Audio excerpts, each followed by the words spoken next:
off of the Universal Champion, Brock Lesnar. Nor is the Beast breaking his stare at Roman Reigns.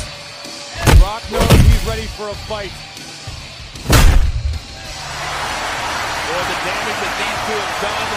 Talking about Brock Lesnar and Paul Heyman the last several weeks.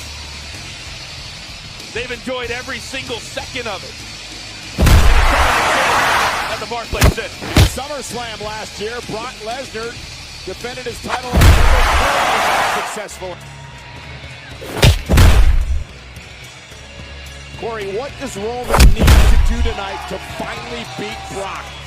I don't have definitive answers. I will say that I believe, of all people, Roman Reigns has finally found what could be considered the weak link in Brock Lesnar's armor.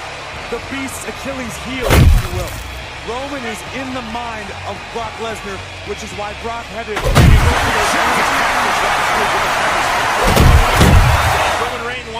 Roman Reigns wants to win here tonight.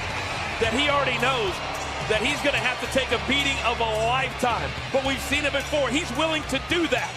And then some. The first encounter at WrestleMania out in San Francisco, the Bay Area.